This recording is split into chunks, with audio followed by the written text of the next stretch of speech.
അപ്പോൾ ഇത് ചിക്കൻ്റെ ഗിസാഡ് റോസ്റ്റായിട്ട് നമുക്കൊന്ന് വെച്ച് നോക്കിയാലോ, അതിൻ്റെ റെസിപ്പി കണ്ടാലോ. അപ്പോൾ ഇത് കഴുകി വൃത്തിയാക്കി വെച്ച് ഗിസാഡിലോട്ട് നമ്മളിത് ഇതിലേക്ക് ഇത് മാത്രമല്ല, ഹാർട്ടുണ്ട്, അതുപോലെ തന്നെ നമ്മുടെ ലിവറും ഉണ്ട്, നമ്മുടെ കോഴിയുടെ ലിവറും ഉണ്ട് കേട്ടോ.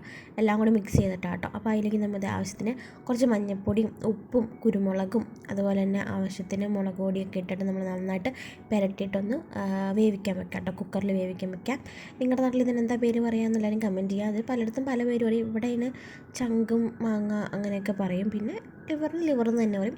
എനിക്ക് ഏറ്റവും ഫേവറേറ്റ് ആയിട്ടുള്ള സാധനം കേട്ടോ. എനിക്ക് ഭയങ്കര ഇഷ്ടമാണ്. എനിക്ക് ലിവർ ഒട്ടും തന്നെ ഇഷ്ടമല്ല, പക്ഷേ ഇത് രണ്ടും എനിക്ക് ഭയങ്കര ഇഷ്ടമുള്ളൂ ആണ്. ഞാൻ ഇത് മാത്രം സെപ്പറേറ്റ് പറക്കി കഴിക്കുന്നു. ചിലർക്കൊന്നും ഇത് ഇഷ്ടപ്പെടില്ല എന്ന് എനിക്കറിയാം, എന്നാലും എൻ്റെ ഫേവറേറ്റ് ആട്ടോ. അപ്പോൾ നിങ്ങളുടെ ഫേവറേറ്റ് ആണെങ്കിൽ നിങ്ങൾ കമൻറ്റ് ചെയ്യാൻ മറക്കരുത്. അങ്ങനെ നമ്മൾ അതെല്ലാം പുരട്ടി നമ്മൾ നന്നായിട്ട് കുക്കറിൽ വേവിക്കാൻ വേണ്ടി പോവാം കേട്ടോ. അങ്ങനെ കുക്കറിൽ വേവിച്ച് കഴിഞ്ഞിട്ട് നമ്മൾ അടുത്ത പരിപാടിയിലോട്ട് പോവാം.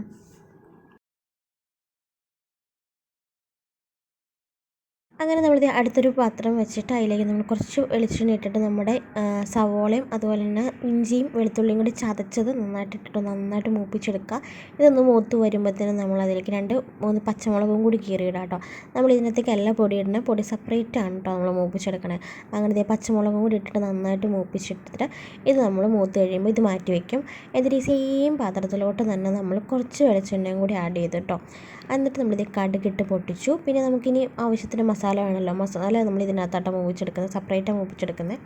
നമ്മളിത് അതിൻ്റെ അകത്തേക്ക് നമ്മുടെ മുളക് പൊടിയും അതുപോലെ തന്നെ കുരുമുളക് പൊടി ഇപ്പം ഇടണ്ട, പിന്നെ മല്ലിപ്പൊടിയും മുളക് പൊടിയും പിന്നെ നമ്മുടെ ചിക്കൻ മസാലയും എല്ലാം കൂടി ഇട്ട് നന്നായിട്ടൊന്ന് മൂപ്പിച്ചെടുത്തിട്ട് നമ്മൾ വേവിച്ച് വെച്ച നമ്മുടെ ഐറ്റം കൂടി അതിൻ്റെ അകത്തിട്ട് നന്നായിട്ടൊന്ന് ഇളക്കിയെടുക്കുക. ഈ സമയത്ത് നമുക്ക് ഉപ്പ് നോക്കാം കേട്ടോ. ഉപ്പൊക്കെ നോക്കിയിട്ട് കറക്റ്റാണോ നോക്കുക. പിന്നെ കുറച്ച് വെള്ളം നമുക്ക് ഇതിനകത്ത് വരും, അത് നമ്മൾ ഇതിനകത്തേക്ക് ഒഴിച്ച് സെറ്റാക്കി എടുക്കാം കേട്ടോ. കാരണം അതിൻ്റെ സ്റ്റോക്കും കാര്യങ്ങളൊക്കെ ഇറങ്ങിയതല്ലേ, അപ്പോൾ ആ സ്റ്റോക്ക് നമുക്ക് ഇതിനകത്ത് ടേസ്റ്റ് ഇച്ചിരി കൂടും. അപ്പോൾ സെപ്പറേറ്റ് വെള്ളം നമ്മൾ ആഡ് ചെയ്യേണ്ട, ആ സ്റ്റോക്ക് തന്നെ നമുക്ക് ഇതിനകത്ത് ഇട്ടാൽ മതി കേട്ടോ. എന്നിട്ട് നല്ലപോലെ നമ്മൾ മൂപ്പിച്ചെടുക്കുക. നന്നായിട്ട് മൂത്ത് വരുമ്പോഴത്തേനും നമ്മൾ ഇതിനകത്ത് കുരുമുളക് ആവശ്യത്തിന് കുരുമുളക് എന്തോരം ചേർക്കുന്നോ അത്രയും നല്ലതായിരിക്കും. അങ്ങനെ ചേർക്കുക. ഇത് വിറകടുപ്പിൽ വെക്കുന്നതുകൊണ്ട് നന്നായിട്ട് നമുക്ക് റോസ്റ്റ് ചെയ്തെടുക്കാൻ പറ്റും കേട്ടോ. അപ്പോൾ അങ്ങനെ നമ്മൾ വെള്ളമൊക്കെ വറ്റി നല്ല റോസ്റ്റാക്കി എടുക്കുക. പിന്നെ നമ്മളൊരു 2 തക്കാളി അല്ലെങ്കിൽ 1 തക്കാളി നമ്മൾ അതിൻ്റെ അകത്തേക്ക് അരിഞ്ഞിട്ട് കേട്ടോ. ഇനി നമ്മൾ നന്നായിട്ട് റോസ്റ്റ് ചെയ്തെടുക്കണ വീഡിയോ എനിക്ക് എടുക്കാൻ പറ്റിയില്ല. ഫൈനൽ ഞാൻ ചോറിൻ്റെ കൂടെ കഴിക്കുന്നതായിട്ട് കാണിക്കാം കേട്ടോ. അപ്പോൾ വീഡിയോ ഇഷ്ടപ്പെട്ടാൽ ലൈക്ക് ചെയ്യുക, ഷെയർ ചെയ്യുക, കമൻറ്റ് ചെയ്യുക, സബ്സ്ക്രൈബ് ചെയ്യുക. എൻ്റെ ചാനൽ ആദ്യമായിട്ടാണ് കാണണമെങ്കിൽ ഒന്ന് സബ്സ്ക്രൈബും കൂടി ചെയ്തേരെ, അടുത്തുള്ള ബെല്ലൈക്കണും കൂടെ ഒന്ന് എനേബിൾ ചെയ്തേരെ. എന്നാലും ഞാൻ ഇനി ഇടുന്ന വീഡിയോസ് നിങ്ങൾക്ക് നോട്ടിഫിക്കേഷൻസ് ആയിട്ട് വരുള്ളൂ കേട്ടോ. അപ്പോൾ നല്ല രീതിയിൽ നമ്മൾ റോസ്റ്റൊക്കെ ആക്കി നമ്മുടെ സംഭവം നമ്മുടെ കൈ കിട്ടിയിട്ടുണ്ട്. എന്തായാലും നമ്മുടെ കൂടെ കഴിക്കാൻ കപ്പയുണ്ട്, പക്ഷേ ഞാൻ കഴിച്ചില്ല. ഞാൻ ചോറിൻ്റെ കൂടെ ആട്ടോ കഴിച്ചത്. അപ്പോൾ അടുത്തൊരു വീഡിയോ ആയിട്ട് കാണാം. ബൈ.